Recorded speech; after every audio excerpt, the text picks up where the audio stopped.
Now, my research focuses on carbon nanotubes, and you can consider these sort of a highlight of this area of mesoscopics or nanotechnology. Carbon nanotubes are tubes made of carbon. Now, carbon is important. It's a building block of life, right? Everyone knows carbon is important. It's also, if you think of the different forms of carbon, they're all really cool, right? You can just take carbon in this form, and you get diamond, one of the hardest structures around.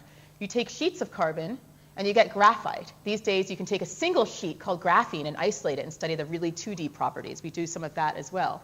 You can also take the sheet of graphite and roll it up, and you make a tube. This is a nanotube. If you look at it, it just looks like soot, but it's a really cool crystal property. It's a perfect crystal here, and if you look at it, if you measure it, it sort of looks and acts like a really narrow wire. Okay? And this was discovered in 1991 by a group. A guy was just looking at different, he was looking for buckyballs. I don't have those on there. He was looking at different forms of carbon. He took a graphite source and a welding arc. You know how you do welding? You make a spark and it gives a lot of heat. Have anyone seen this? Just a welding spark. And he had like some iron around, and he just sparked the graphite with the iron around, got a lot of soot that looked like that, put it under a microscope, and lo and behold, there were nanotubes, and there was a Nobel Prize. Okay, it's not quite as easy as that. And he actually was looking for something. That's basically how these were discovered by this group, and they turn out to be really amazing materials.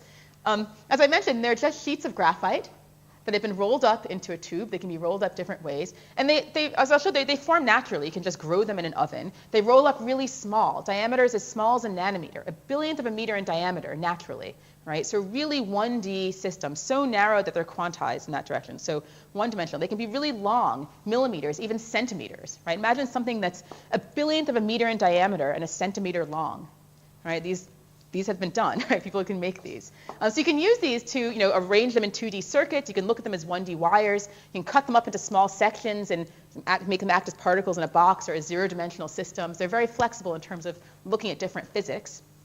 You can roll them up into single wall, one time into a single tube, multiple times to multiple tubes, into ropes of nanotubes. All of those are interesting for different reasons. The way that you roll them determines whether they're metallic or semiconducting. It just turns out that if you sort of roll it across like this, it's metallic. If you roll it with some funny angle, it can be semiconducting, so you can get both semiconducting and metallic behavior out of them. You can see almost perfect conduction. They're very strong. They're lightweight. They carry a lot of current. They conduct a lot of heat. There's lots of possible applications of these. The reason you're probably not seeing them so much in every application is that they're so small and they just sort of grow in an oven a little haphazardly that you can't really control all these properties very well. So it's hard to control their properties. It's hard to manipulate them. You grow them, you see what you get, you hope it's good most of the time. So that's the biggest, and you can't put them where you want them.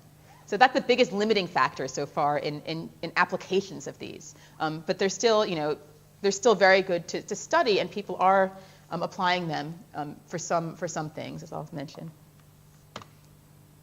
Okay, so what are some of the applications? People have been looking at these as small wires for electronics, as chemical sensors. They have a pretty big surface area. There are even companies out there that are selling these to detect dangerous gases.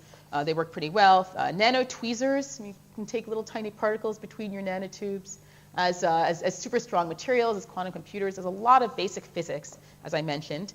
Probably my favorite application is the nanotube elevator to the moon. Has anyone seen this before?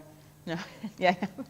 It's actually a company. I encourage you to go to liftport.com. They're trying to make this. Now, when I first started showing this slide, I don't know, 5 years ago or something, they had a launch date of, 2012 or something, and now it's up to like 2054. So I think every year the launch date's moving 10 or 20 years, right? But it's still pretty cool. The idea here is that nanotubes are extremely strong because they're made of carbon. They have that nice crystal structure, but because they're hollow, they're pretty lightweight.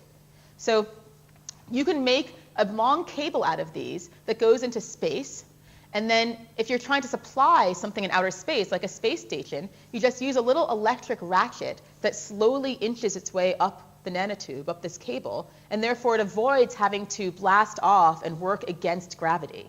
Right? It just sort of adiabatically inches its way up, and you save yourself on rocket fuel. You can really cheaply supply things in space, and it only works with the nanotube because any other cable would collapse under its own weight. It wouldn't be, to make it strong enough to go up to space, it would have to be really thick, and then it would collapse. But nanotubes are both strong and lightweight, so it's sort of a clever idea that utilizes a relatively new material for an application that just couldn't have been done before.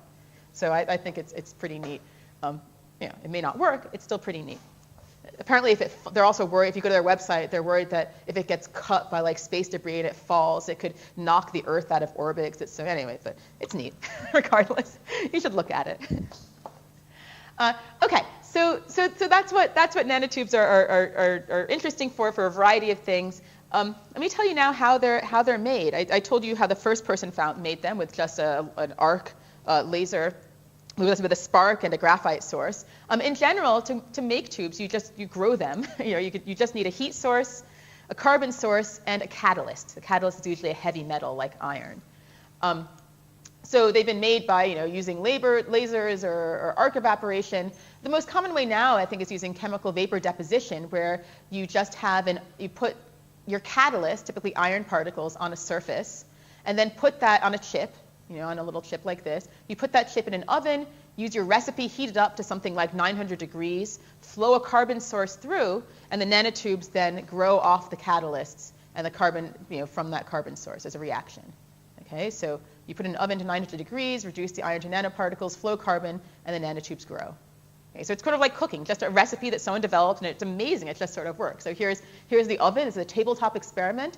Here's the gas handling system. We flow through methane and hydrogen and argon. Here's the inside of the oven. These are the heating elements. There's a little silicon chip. This dimension, that chip is about 0.5 centimeter to give you a sense of size. Little things to think of. We put it on a little quartz boat. At one point, I thought, oh, well, why are we buying quartz? Let me put it on a glass slide. Anyone know what's happened to glass slides at 900 degrees?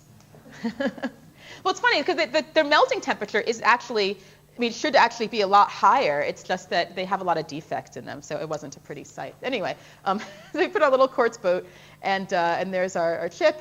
After we've grown the tubes, we just take that chip out, image it, and you can see here's the catalyst, and these little things, the nanotubes growing off the surface. Right? It's actually pretty amazing. They just sort of grow, and with the right recipe, that's all you get on the surface. Notice a totally clean surface with catalyst and nanotubes. Okay, so how do we see them? As I mentioned, you should find it remarkable that we can even see this. I told you they're 1 nanometer in diameter. You can't use a normal microscope. That's way smaller than the wavelength of light. Right? You can't just image these things. How do we actually see these on a surface? Well, you need specialized technology like atomic force microscopes or scanning electron microscopes to see them. Has anyone used atomic force microscope? It's not faculty? No. Yeah, these are, so it's actually pretty cool to see something that's that small. And to do it, you have to sort of remotely sense it. You don't see it, but you use something else to sense it and then reconstruct the image. So what we typically use is called an atomic force microscope. It's a very sharp tip. And at the bottom of that tip is just a few atoms. It's just there's a few atoms at the bottom of everything. At the bottom of your finger is a few atoms poking out. So it's a few atoms poking out. You bring this tip very close to a surface, okay? And there's a very slight force of attraction between the atoms at the bottom of the tip and that surface, just a van der Waals traction there. And the tip is on a cantilever, and that cantilever is pulled a little bit down to the surface. And the amount it's pulled down is determined by the height of the thing on the surface. Okay, so as you scan that tip around, it's pulled more or pulled less, and you can see how high the thing is on the surface by how much this tip is pulled.